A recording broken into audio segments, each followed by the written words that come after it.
So hello everyone, welcome in this video. I hope आप सब अच्छा कर रहे होंगे। तो अभी वीडियो में थोड़ा सा कुछ पॉइंट्स डिस्कस करता हूँ।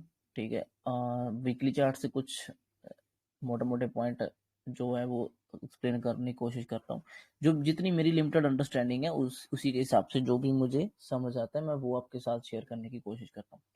देखो, काफी इंटरेस्टिंग। देखो, मैंने एक आप चीज आपको शायद बताई थी, शायद नहीं बताया था किसी वीडियो में, शायद आपको वो याद ना रहा हो। देखो, अगर कोई मान लो इम्पोर्टेंट रेजिस्टेंस है, ठीक है, वहां से प्राइस नीचे आ गया, ठीक है, अब मान लो प्राइस फिर से जा रहा है और ये स्ट्रेच हो गया, ठीक है। अगर मान लो मार्केट को इस लेवल को निकालकर ऊपर जाना है और भी ऊपर जाना है ठीक है, तो मार्केट दो चीजें करती है। मैंने आपको ये बता रखी है चीजें पहले भी। मार्केट दो चीजें करती है। पहली चीज, जहां तो वो यहाँ पे आकर रुक जाएगी, होल्ड करेगी, टाइम वाइज करेक्शन करेगी, मतलब साइडवेज होगी, फिर उसके बाद ब्रेकआउट देगी सॉरी, तो ब्रेकआउट देगी, उसके बाद फिर वो ऊपर की तरफ निकल जाएगी। या तो ये चीज करती है मार्केट, ठीक है, ठीक है, या तो ये करेगी मार्केट, या फिर मार्केट क्या करती है कि मार्केट दूर से आएगी स्ट्रेच तो हो ही गई, वो स्ट्रेच तो हो गई, लेकिन फिर भी वो और खींच देंगे और उसको उसको ब्रेकआउट करके बाहर ही निकाल देंगे, तो पूरा स्ट्रेच करके फिर पुल बैक लेने के लिए आएगी प्रॉफिट बुकिंग के हिसाब से। तो फिर यहाँ कहीं से वो रिटेस्ट करके दोबारा ऊपर खींच जाएगी। ठीक है, इसमें क्या होता है कि इसमें ना यहाँ पे टाइम स्पेंड नहीं किया इसने, प्राइस वाइज करेक्शन, यहाँ पे टाइम वाइज करेक्शन इसने यहाँ पे नहीं किया, इसने प्राइस वाइज करेक्शन बाद में किया जाकर ऊपर जाने के बाद। ठीक है, तो यही चीज है। देखो, अगर मार्केट को ऊपर जाना होता है तो ये ना बैक टू बैक, देखो, ब्रेकआउट दे दिया इसने, हालांकि इसको यहाँ पे रुकना चाहिए था, फिर यहाँ पे होल्ड करना चाहिए था, फिर ब्रेकआउट। बट मार्केट को अगर जल्दी ऊपर जाना था तो मार्केट ने ब्रेकआउट ही दिया, बाहर निकलने के बाद नीचे आना शुरू किया, क्योंकि पता है अगर यहाँ से मार्केट मान लो क्लोज हुई है तो नीचे आएगी, तो इतना नीचे आने में उसके बहुत से पॉइंट लोगों को पैसा मिल जाएगा, सेलर को, तो उससे नीचे और ले जा नहीं पाएंगे। ठीक है, तो उसके बाद फिर ये दोबारा कंटिन्यूएशन में ऊपर की तरफ आया, इसी रेजिस्टेंस को ब्रेकआउट करके सपोर्ट बनाकर फिर। ठीक है, अब कंटिन्यूएशन तो तब होता ना इस रेड कैंडल का, अगर इसका लो टूटता और कंटिन्यूएशन में जाता, ठीक है, तब होता। और उसके पीछे भी ये होता, शर्त है हमारी कि कंटिन्यूएशन तो वो तभी करेगा जब ये रेड कैंडल स्ट्रेच ना होकर बनी हो डेली चार्ट में। डेली चार्ट में ये स्ट्रेच नहीं होनी चाहिए। ठीक, ऐसा ना हो कि डेली चार्ट में ऐसे बन गई कैंडल, ऐसे बन गई रेड, फिर ऐसे और रेड बन गई, ठीक है, फिर एक होल्ड कैंडल आ गई, फिर एक रेड बन गई, ऐसा कुछ नहीं होना चाहिए। अगर वो ऐसे स्ट्रेच होकर आई है तो वो तो फिर नेक्स्ट वीक तो ऊपर खींची जाएगी। ठीक है ना, तो ये सीन है। देखो, इन्होंने यही किया यहाँ पे, ये इन्होंने डायरेक्ट ब्रेकआउट ही दिला किया, उसके बाद रिटेस्ट किया और फिर ऊपर खींचने की कोशिश करी। आपको ये समझना होगा कि ये चीज स्पॉट बन सकती है। यहाँ से एक बार फॉल आया, उसके बाद दोबारा अगर उस लेवल पे किस तरह से पहुंच रहा है ना, उस लेवल को किस तरह से अप्रोच कर रहा है, वो माइंड में रखना बहुत इंपॉर्टेंट है। ठीक है, अगर इसके नीचे होल्ड करता तो होल्ड करके ब्रेक करता, अगर डायरेक्ट ब्रेक करेगा तो रिटेस्ट करने आएगा, फिर कंटिन्यूएशन करेगा। ठीक है, तो इस रेड कैंडल का कंटिन्यूएशन हुआ नहीं। तो मेरे प्लानिंग में सिंपल ये था कि इसका कंटिन्यूएशन हुआ नहीं, मार्केट स्ट्रेच है डेली चार्ट में, तो इस वीक अगर ये उठता है तो फिर से वापस ऊपर आने की कोशिश करेगा। तो मैंने इस वीक में ग्रीन कैंडल में बाइंग के ट्रेड ज्यादातर देखे इस पूरे हफ्ते में, और वो क्लोज ही बिल्कुल हाई के ऊपर हो गया। अब जब हाई के ऊपर होगा तो ये सेलर तो पूरे निकाल दिए इसने, पूरा उसके ऊपर क्लोज कर दिया, तो ये सेलर निकल गए। अब तो ये सिंपल दिख रहा है कि ये ब्रेकआउट देकर रिटेस्ट करके ब्रेकआउट दिया, मतलब इसने क्या पैटर्न बना दिया, ये यहाँ पे खड़े होगा मार्केट, ये जो मान लो रेजिस्टेंस था, ठीक है, ये इसी के बिल्कुल सामने आकर क्लोज हो गई मार्केट, है ना, ये ग्रीन कैंडल, तो बिल्कुल यहाँ पे क्लोज है, तो फिर तो नेक टू नेक पे आ गया है ना, तो फिर तो यहाँ से जैसी मार्केट निकलेगी, थोड़ा सा भी ऊपर निकली तो लोग बिल्कुल पीछे हट जाएंगे, सेलर तो यहाँ पे कहीं आएंगे नहीं, फिर तो वहां से एक और बड़ी कैंडल कंटिन्यूएशन में मिलेगी। जैसे हमें पता है कि ग्रीन कैंडल अच्छी क्लोज होती है अगर, उसके बाद एक और कंटिन्यूएशन की कैंडल उसके ऊपर निकलती है। ठीक है सिंपल। तो इस हफ्ते में भी आपको बाइंग के ट्रेड ही प्लान करने चाहिए थे ज्यादातर। अब हम चलते हैं डेली चार्ट में। मैं थोड़ा सा जल्दी करने की कोशिश करूंगा ताकि थोड़ी कम वीडियो लंबी कम हो। अब ये देखो मैंने आपको बोला कि इन्होंने ब्रेकआउट देखो कैसे किया, ब्रेकआउट किया पूरा स्ट्रेच करके, बैक टू स्ट्रेच करके ब्रेकआउट किया।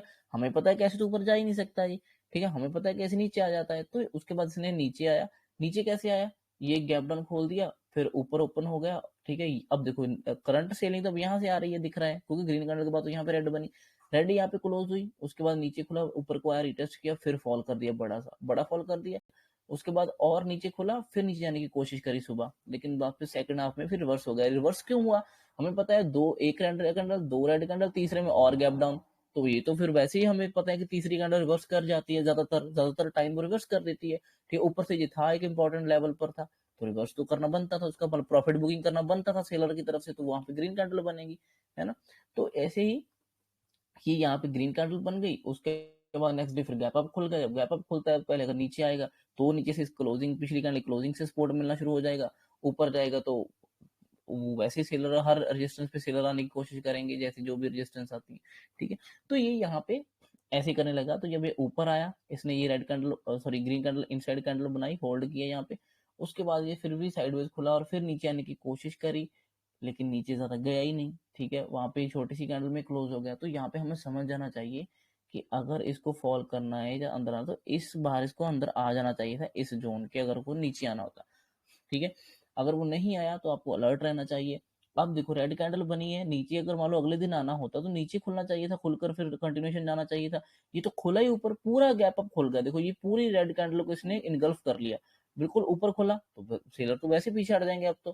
ठीक है, और फिर तो हमें ये भी लगेगा कि ये लो हायर हाई से डब्ल्यू सा बनना शुरू हो गया, और वो भी स्पोर्ट के ऊपर है, रिटेस्ट करने आया था। ठीक है, यहाँ पे और ट्रेंड लाइन सी भी दिखने लगेगी, ये जो ट्रेंड लाइन सी है वो भी दिखेगी, ब्रेकआउट हो रही है, मतलब मल्टीपल चीजें दिखती हैं। सिंपल, आपको बस आप एक बार साइकोलॉजी समझो बायर सेलर की, वो क्या कर रहे हैं, प्राइस एक्शन को समझने की कोशिश करो। ठीक है, तो जैसे ही यहाँ से निकलना शुरू किया, हमें पता है कि ब्रेकआउट होगा। इतने दिनों के सेलर हैं, एक दिन, दो दिन, ठीक है, 3 दिन, 4 दिन, 5 दिन, जो मैं रेड कैंडल में गिन रहा हूँ, 5 दिन की रेड कैंडल ही है, तो 5 दिन के सेलर इस ट्रेंड लाइन के भरोसे ही बैठे होंगे। ठीक है ना, और भी रीजन होंगे, लेकिन देखा जाए तो ट्रेंड लाइन के भरोसे ही बैठे होंगे। तो जैसे ब्रेकआउट होगा ट्रेंड लाइन का, तो ये 5 दिन के सेलर तो निकले निकलेंगे। इनमें से जो ग्रीन कैंडलों में भी जो सेलर होंगे, जो भी, वो भी कुछ ना कुछ हलचल करेंगे। अगर ये बायर भी होंगे ग्रीन कैंडलों में, तो ये यहाँ पे और ऐड होना शुरू हो जाएंगे। ठीक है, तो ये एक ब्रेकआउट हमें चाहिए था ट्रेंड लाइन का, तो ट्रेंड लाइन का ब्रेकआउट मिला, और वो ब्रेकआउट कितना अच्छा मिला कि उसने पूरे हाई के ऊपर ही क्लोज कर दिया। तो अब हमको समझ आना चाहिए कि ये सेलर सभी पैनिक में आ गए और निकल ही गए होंगे ऑलमोस्ट सभी, अब तो रुके नहीं होंगे।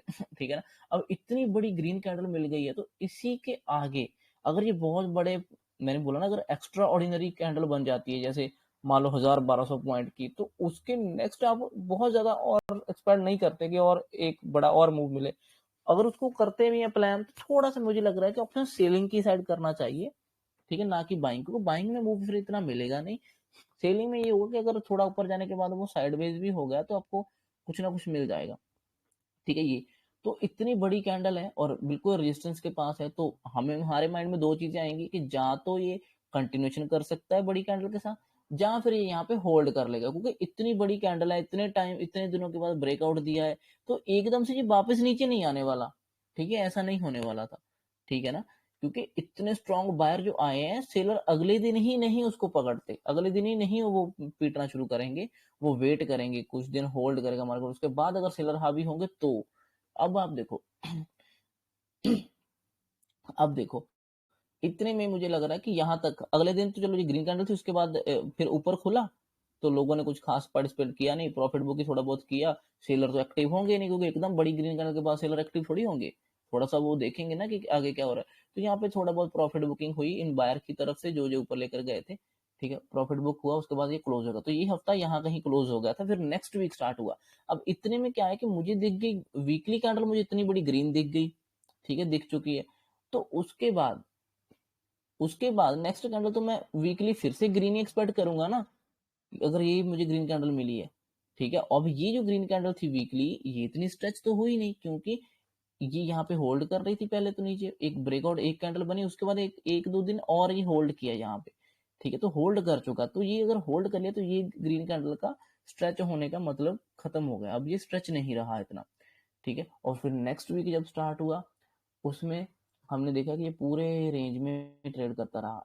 ठीक है, ना तो ये हाई निकाल पाया, ना इसने लो निकाला, तो साइडवेज होकर चलता रहा। उसके बाद जब फिर साइडवेज के बाद ऊपर खुलना शुरू किया, ब्रेकआउट देने शुरू किए, तब जाकर ये एक लास्ट के, अब देखो ना, जब मान लो मुझे एक वीकली कैंडल बड़ी मिल गई, ठीक है, मैं नेक्स्ट वीकली कैंडल भी ग्रीन एक्सपेक्ट कर रहा हूँ कि चलो ठीक है कंटिन्यूएशन में जाना चाहिए, क्योंकि ये कैंडल इतना स्ट्रेच नहीं था, क्योंकि इन्होंने लास्ट दिनों में होल्ड भी किया है, और जो ब्रेकआउट होगा वो भी लास्ट सेकंड लास्ट दिन में ही आया है, ऐसा नहीं है कि पहले से 4-5 दिन से चलता आ रहा है, ऐसा नहीं है।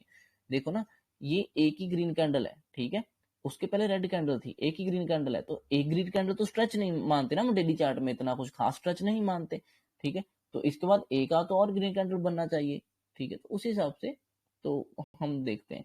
तो इसमें क्या होगा कि पूरा हफ्ता इसने होल्ड किया, पूरा वीक आगे पूरा हफ्ता होल्ड किया। अब मुझे पता है कि अगर ये होल्ड कर रहा है तो मेरे पास ये दो लेवल है साइडवेज वाले, तो मेरे पास दो लेवल है, तो मुझे पता है कि जैसे जैसे ये वीकेंड खत्म होता जा रहा है, लास्ट वीक जैसे जैसे एंड में आ रहा है, जैसे वेडनेसडे आ गया, थर्सडे आ गया, फ्राइडे आ गया, जैसे जैसे वो लास्ट दिनों में आ रहा है, वैसे वैसे मार्केट पे प्रेशर आता जा रहा है। जो ये साइडवेज में फंसे हुए हैं, ये पूरा हफ्ता उसको कंट्रोल नहीं कर पाएंगे, जैसे कहीं निकलेगा तो एक बड़ा मूव ये दे सकता है। और यही होता है कि फिर वो वीक के लास्ट में सेकंड लास्ट दिन में, जैसे कह लो कि कभी वेडनेस थर्सडे को या फ्राइडे को मूव करने की कोशिश करता है, बड़ा बड़ा मूव। तो ये यहाँ पे फिर हमें एक बड़ा मूव देखने को मिला लास्ट में, ठीक है। अभी इसको मैं अभी आपको 15 मिनट चार्ट में दिखा देता हूँ, 15 मिनट में 5 मिनट में दिखा, 5 में दिखा देता हूँ, चलो। ये देखो ना, इतना बड़ा मूव होने के बाद, इतना बड़ा मूव होने के बाद हम जब देखो बड़ा मूव हुआ, लास्ट में थोड़ी सी प्रॉफिट बुक हुआ है ना, अगले दिन फिर ऊपर खुला, तो अब हमें पता है ये डबल टॉप सब बनेगा, ऐसे डायरेक्ट ब्रेक नहीं कर पाएगा, तो नीचे आया, उसके बाद क्लोजिंग से सपोर्ट लेने लग गया, साइडवेज हो गया, तो सिंपल। उसके बाद यही हम एक्सटेंड कर देंगे आगे, ठीक है, नीचे का लेवल भी, तो उसके बाद फिर बीच में खुला, तो फिर जाने की कोशिश, हमें पता है कि देखो ये बेशक ही हम ऐसे करके हम ट्रेंड लाइन, अच्छा एक मिनट, मान लो ये ट्रेंड लाइन है, ठीक है, आप इसको मान रहे हो, और ये ऊपर खुला, नीचे आया, रिटेस्ट किया, आपने यहाँ पे ट्रेड लिया, और ये ऊपर जाने की कोशिश, और ऊपर के बाद ये इसको ब्रेक नहीं किया, वापस नीचे आ गया। मैंने क्या बोला, जब ऐसा मूव होता है, ऐसा कुछ होता है, तो आपको ना ऑप्शन सेलिंग में आ जाना चाहिए, जब तक आपको कुछ क्लियर बड़ा मूव एक्सपेक्टेड नहीं है, ठीक है, तो थोड़ा सा अलर्ट रहना चाहिए, क्योंकि इस लेवल को क्या पता निकाले ना निकाले एकदम से, तो ऑप्शन सेलिंग इन दिनों में करनी चाहिए, हर रोज बाइंग नहीं। तो इसको आगे एक्सटेंड करो, ये इस दिन भी साइड हो क्लोज होगा, नेक्स्ट दिन फिर वही हाल इसका, नीचे ऊपर नीचे करके यहाँ पे क्लोज हो गया, नेक्स्ट डे फिर वही ऊपर गया, लेकिन काफी धीरे धीरे जा रहा था, स्ट्रेच होकर कहीं स्ट्रेंथ तो दिखी नहीं कैंडलों में, तो वहां से फिर प्रॉफिट बुकिंग सी कह लो कि नीचे आ गया, तो यहाँ पे क्लोज हुआ, ठीक है। उसके बाद नेक्स्ट डे ये क्लोज तो नीचे हुआ, ओपन होगा बहुत बड़ा, हमें पता है कि इतना बड़ा गैप अप हो रहा है, तो डायरेक्ट और दूर नहीं जाएगा ये, ठीक है, तो हालांकि ओपन होते थोड़ा सा मूव करने की कोशिश करी, बट एट द एंड वो नीचे आया, नीचे आकर यहाँ पे रिटेस्ट करके उठ सकता था, या फिर कई बार रिटेस्ट करते जो भी कैंडल बनती है उसी से डिसाइड हो जाता है ज्यादातर, तो ये बड़ी कैंडल ब्रेक डाउन दे रही है, तो वापस अंदर आ गया, तो फिर से ये बीच में घुस गया, ठीक है। लेकिन इसने एक ये झटका जरूर दे दिया इन सभी सेलर को, जो भी यहाँ पे सेलर थे ना, इनको एक झटका दे दिया, तो ये अब दोबारा थोड़ा सा एंटर करने के टाइम पैनिक तो करेंगे, सोच समझ के आएंगे। उसके बाद सिंपल यही हमारा एक एरिया चल रहा है, ठीक है, ये रेजिस्टेंस चल रहा है, तो मुझे पता है ये बीच में क्लोज है, कल को फिर ऊपर खुला, अगले दिन तो पहले रीटेस्ट करने आएगा, रीटेस्ट करने आया क्लोजिंग लेवल से, वहां से एकदम से फिर बाइंग आना शुरू हो गया, मूव आया, फिर पुल बैक और फिर ब्रेकआउट, ठीक है। अब मैं इसको ज्यादा डिटेल में और नहीं बता पाऊंगा, क्योंकि इतना टाइम नहीं है अभी। तो जब आपने वीकली चार्ट एक ग्रीन एक्सपेक्ट कर लिया ना, तो आपको बाइंग ट्रेड तो छोड़ने नहीं चाहिए कोई भी, ठीक है। यहाँ पे रिटेस्ट, ऊपर खुला रिटेस्ट किया, बाइंग आई, ठीक है, यहाँ तक एक टारगेट ले लो इस हाई तक, उसके बाद अगर आपको लगता है कि पुल बैक है, फिर ब्रेकआउट दिख रहा है छोटे टाइम फ्रेम में ट्रेंड लाइन का, फिर से ले लो एक, फिर एक छोटा ट्रेड इसके नीचे स्टॉप लॉस रख के, ये प्लान किया जा सकता था, ठीक है। और उसके बाद ये देखो, ये ना बहुत बड़ा फॉल कर दिया इसने, ठीक है। बहुत से लोग इसी के ऊपर चले जाते हैं कि ये फॉल एक डाउन साइड लेना चाहिए, 1 रुपए वाला सोच। देखो आपका वीकली प्लान क्या है, अब मैं आपको बता, देखो यार, वीकली कैंडल तो हमारी लास्ट वीक में बहुत बड़ी ग्रीन कैंडल क्लोज हुई थी, ठीक है, जब बहुत बड़ी ग्रीन बुलिश कैंडल क्लोज है, तो नेक्स्ट भी हम कंटिन्यूएशन में एक आध कैंडल प्लान करते हैं, हम ऐसा तो सोचते नहीं है कि ये बहुत बड़ा नीचे आ जाएगा, ऐसे रेड कैंडल एकदम से तो सोचते नहीं है, या होल्ड कैंडल सोचते हैं जाने। तो फिर आप तो वीकली सोच रहे हो और लास्ट दिनों में आप चल रहे हो, तो आप डाउन ट्रेड कैसे प्लान कर सकते हो? नहीं करना चाहिए ना, क्योंकि हम तो वीकली कंटिन्यूएशन की कैंडल एक्सपेक्ट कर रहे हैं, ठीक है। तो हमें बाइंग ट्रेड पे फोकस करना चाहिए। ये जो ट्रेड है ये आपको बेवकूफ बनाने के लिए आता है, ठीक है। तो ताकि आपका माइंड जो है वो डिवर्ट हो जाए और आप इस अपनी एनालिसिस जो आप करते आ रहे हो कंटिन्यूएशन, एक दो वीकली चार्ट, डेली चार्ट एक या टूट जाए, ठीक है। तो ऐसे होता है, आप इस चीज को ध्यान में ना रखा करो। ये चीज नहीं पकड़ी जा सकती, ये नहीं कर सकते हम। जो स्कैल्पिंग करते हैं, छोटे मोटे करते हैं, उनका ठीक है, वो कुछ भी कर सकते हैं। हम जिस तरह से करते हैं, मैं उस चीज की बात करता हूँ। मैं जिस तरह से ट्रेड करता हूँ, जैसे मैं एनालाइज करने करता है कोशिश करता हूँ अपनी लिमिटेड नॉलेज के साथ, उसके हिसाब से डाउन ट्रेड मेरे प्लानिंग में आता नहीं था। मैं वीकली कैंडल ग्रीन एक्सपेक्ट कर रहा था, तो उस ग्रीन बनाने के लिए ये कभी भी नीचे क्लोज नहीं होनी चाहिए थी मार्केट, सेंसेक्स ये ऊपर ही क्लोज होना चाहिए था, तभी मेरी ग्रीन बुलिश कैंडल कंटिन्यूएशन की क्लोज होगी, ठीक है। तो इसीलिए यहाँ पर आपको सेकंड हाफ में भी यहाँ पर एक आध बाइंग का ट्रेड लेना चाहिए था। अब मैं ये नहीं बोलूंगा भी कैसे लेना चाहिए था, अब ये खुद ही सोचो कि कैसे लेना चाहिए था, क्योंकि इस टाइम आप अगर मैक्स पेन देखोगे तो वो कहीं यहाँ कहीं थी, ठीक है। तो ये 100-200 पॉइंट नीचे चल रहा था। सेंसेक्स की बात कर रहा हूँ, चार्ट में आपको निफ्टी 50 का ही अलग एक्सप्लेन कर रहा हूँ उसके ऊपर ही। तो ये इतना नीचे चल रहा था, वो उसकी मैक्स पेन ऊपर ही थी अभी भी। तो इट मीन्स कि ये यहाँ से फिर से कहीं से सपोर्ट लेगा, तो जो वो एक तरह का प्रीमियम कम, बहुत ज्यादा कम हुआ है, वो फिर से बढ़ जाएगा। तो यहाँ पे आपको छोटा प्रीमियम पकड़ कर फिर से एक लेना चाहिए। मुझे याद है यहाँ पे शायद 50 रुपए वाला प्रीमियम आई थिंक 400 चला गया था यहाँ पे सेंसेक्स का, जो कि इजी था समझने में, करने में इतना मुश्किल नहीं था, ठीक है। बट ये है कि आप 50 पॉइंट लूज करने के लिए रेडी हो कि नहीं, उसके ऊपर डिपेंड करता है। ये ट्रेड तो पहले वाला तो ठीक था, इजी था, ये तो आपको करना चाहिए। देखो, ऑप्शन सेलिंग मेरे हिसाब से, जो देखो इंडियन मार्केट का जो भी सही हिसाब है, उसमें ऑप्शन सेलिंग बेस्ट है। क्योंकि ऑप्शन सेलिंग किन के लिए बेस्ट है वो बताता हूँ। जिनको हर रोज ट्रेड करना ही है, जिनके चूल मचती है और रह नहीं सकते, हर रोज ट्रेड लेना ही है कुछ ना कुछ, वो तो ऑप्शन सेलिंग में ज्यादातर कोशिश करें कि ऑप्शन सेलिंग को छोटी क्वांटिटी धीरे धीरे आराम से ग्रो करने की कोशिश करें। जो ऑप्शन बायर है उनको हर रोज हर ट्रेड करने की जरूरत नहीं है, ठीक है। क्योंकि हर रोज ट्रेड नहीं मिलता उतने बड़े मूव वाला।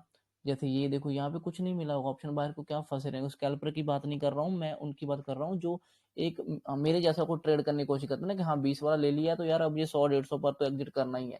ऐसा नहीं है 20 वाला 25 पे चला गया तो एग्जिट कर दिया, 30 पे चला गया, नहीं है ऐसे नहीं। मेरा होता है कि कुछ ट्रेंड आने वाला है कि नहीं, ट्रेंड ट्रेंड कुछ है आने वाला, तो उसको पकड़ना है मुझे बस, ठीक है। जब 30-40 वाला, 50 वाला, 100-200, 200-300 तक तो कम से कम जाए कि नहीं, कम से कम 60-70-80 पॉइंट, 100 पॉइंट तो आना चाहिए ना। तो इतने बड़े इंडेक्सों में आप 20-20, 5-5 पॉइंट पकड़ रहे हो, तो उसका कोई मतलब मेरे हिसाब से तो नहीं बनता, क्योंकि मेरा वो स्टाइल नहीं है ट्रेड करने का। तो आई होप आप ये चीजें समझे होंगे थोड़ा बहुत, मेरा एक्सप्लेनेशन हमने क्या किया है किस तरह। बाकी और वीडियो भी कुछ आएंगी, अभी धीरे धीरे आएंगी। गोल्ड के ऊपर मैं काफी स्टडी कर रहा हूँ, क्योंकि वो भी अच्छा है, क्योंकि हमारे पास अल्टरनेटिव होना चाहिए। अगर हमारी मार्केट, हमें गवर्नमेंट दिक्कत कर रही है थोड़ा बहुत, तो हमें कुछ ना अल्टरनेटिव पहले से ही रेडी रहना होगा। क्योंकि लास्ट में अगर सब कुछ इधर से इन्होंने खराब कर दिया ज्यादा, तो फिर मूव करेंगे तो फिर पहले तो एक साल लर्निंग में ही निकल जाएगा। तो मैं नहीं चाहता कि वो टाइम वेस्ट हो। तो हम इसलिए उसको भी साथ, उसकी भी वीडियो में डालूंगा, धीरे धीरे बना के डालूंगा। मुझे थोड़ा सा और अभी कर रहा हूँ, एक आध वीडियो थोड़ी जल्दी डालूंगा उसके बाद। और जैसे जैसे मैं सीखता जा रहा हूँ, चीजों को समझता जा रहा हूँ अपने हिसाब से, अभी लिमिटेड नॉलेज के हिसाब से, मैं वैसे वैसे डालता जाऊंगा। हो सकता है आगे चलकर वो थोड़ी सी नॉलेज को मैं मॉडिफाई करूँ, या मैं उसको कट कर और नॉलेज वहां पे मतलब किसी पॉइंट के ऊपर मैं कुछ बोलूंगा, ठीक है। हो सकता है मेरी जैसे जैसे लर्निंग बढ़ती जाएगी, उसमें अंडरस्टैंडिंग, तो मेरी वो जो पॉइंट होगा वो शायद मैं फिर उस टाइम शायद गलत एक्सपेक्ट कर रहा हूँ, गलत तरीके से उसको मैं समझ रहा हूँ। आगे चलकर उसको अगर मैं मॉडिफाई करूंगा, जब मैं उसको रिप्लेस करूंगा किसी और पॉइंट से, तो मैं वो आपको बताता जाऊंगा बीच में, ठीक है। क्योंकि मेरा भी उस पर बहुत अच्छा लर्निंग फेज चल रहा है, अच्छा है वो भी काफी ठीक है। बट उसमें ये है ना, गोल्ड में ये है कि अगर कोई न्यूज आती है ना, ये गोल्ड वैसे तो न्यूज के बेसिस पे ही चलता है देखा जाए तो। जब जब अच्छी बड़ी न्यूज होती है तो न्यूज के, अब देखो क्या है ना, वो वॉर चल रही है, डॉलर में दिक्कत आ रही है, ये चीजें हो रही हैं, वो चीजें हो रही हैं, तो उस चक्कर में ना गोल्ड का प्राइस बढ़ता जाता है। क्योंकि लोग ना कंट्री में जो इन्वेस्ट किया होता है ना, कंपनीज में, उसमें से पैसा निकाल कर गोल्ड में डालना शुरू कर देते हैं, क्योंकि गोल्ड सेफ इन्वेस्टमेंट लगता है सबको। तो इसलिए गोल्ड ना ऊपर चढ़ता ही जा रहा है, इतना स्ट्रेच हो रहा है फिर भी वो चढ़ता ही जा रहा है, ठीक है। तो ये ज्यादातर न्यूज के बेसिस पे चलते हैं। गोल्ड हो गया, क्योंकि कहीं डॉलर को कुछ हुआ, लोग कंट्रियों से पैसा निकाल के गोल्ड में डाल लेते हैं। जब कंट्रियां स्टेबल होती हैं तो लोग गोल्ड से पैसा निकाल कर कंट्री में लगा देते हैं, मतलब स्टॉक मार्केट में लगाने शुरू कर देते हैं, क्योंकि स्टॉक मार्केट जल्दी बूस्ट बूम कर देती है और अच्छा रिटर्न दे देती है, ज़्यादा रिटर्न दे देती है। गोल्ड जो होता है वो धीरे धीरे चलता है, इतना वो नहीं करता। हालांकि अभी तो चलो, अभी तो वॉर चल रही है, अमेरिकन मार्केट में दिक्कतें आ रही हैं बहुत सारी, ठीक है, और अमेरिका में इलेक्शन है, इसलिए गोल्ड का प्राइस बढ़ता ही जा रहा है, क्योंकि स्टेबिलिटी नहीं दिख रही ना, सभी लोगों को टेंशन है कि गवर्नमेंट कैसी आएगी अमेरिका में, क्योंकि डायरेक्टली और इनडायरेक्टली देखा जाए तो अमेरिका ही चला रहा है सबको, डॉलर ही चला रहा है ज़्यादातर तो अभी तक तो दुनिया को, है ना। तो इसलिए थोड़ा सा उसके ऊपर ये गोल्ड बिहेव करता है। इसका मैं ही यही कुछ चीज़ें समझना चाहता हूँ कि जब ये स्ट्रेच होता है तो ये होता ही जाता है, इसको रुकता ही नहीं है ये जल्दी स्ट्रेच होने में, ठीक है। जैसे ये देखो ना, इसका भी थोड़ा सा आपको बता देता हूँ कि क्या बोल रहा हूँ मैं। देखो ये दो कैंडल ग्रीन बनी, तीसरी कैंडल बड़ा मूव दिया, ठीक है, ग्रीन कैंडल, चौथी कैंडल फिर बड़ा मूव, फिर ग्रीन कैंडल, फिर ग्रीन, फिर ग्रीन, फिर ग्रीन। देखो 7-8 तो ग्रीन ही कैंडल बन गई, तो इसका स्ट्रेच का क्या, उन्होंने तो सब एक ही जगह कर दिया ना। हमारी मार्केट में होता है कि एक कैंडल स्ट्रेच है, दो कैंडल स्ट्रेच है, तीसरा प्रॉफिट बुक हो जाता है, अगर तीसरा नहीं तो चौथा प्रॉफिट बुक हो जाता है, चौथा नहीं तो पांच में तो हो ही जाता है, इतना ज्यादा दूर नहीं हम जाते। ऐसा भी है कि हम जैसे तीसरी कैंडल चौथी कैंडल पे जाते हैं तो कैंडलें बहुत छोटी होती जाती हैं, ठीक है। इसका इसका ये सीन ही नहीं है। देखो ये 2-3 कैंडल निकली, बड़ी ग्रीन कैंडल निकली, उसके बाद फिर छोटी इनसाइड कैंडल, फिर बड़ी कैंडल, फिर एक ग्रीन कैंडल, छोटी सी रेड, फिर बड़ा मूव, मतलब ये बैक टू बैक चलता ही जाता है, ये थोड़ा न्यूज पे रहता है। तो इस पे हम उस तरह से प्लान नहीं कर सकते कि ये नीचे आ जाएगा 3 कैंडलों के बाद प्रॉफिट बुक होगा 3, इसमें प्रॉफिट बुक वाला सीन नहीं है, थोड़ा सा ये अलग ही चलता है, मतलब, ठीक है। तो मैं भी चीज़ों को समझ रहा हूँ, फिर जैसे जैसे चीज़ें चलेंगी पता मैं भी आपको एक्सप्लेन करूंगा, ठीक है। सो आई होप आपको समझ आया होगा इस वीडियो में। So thank you so much for watching this video. Bye.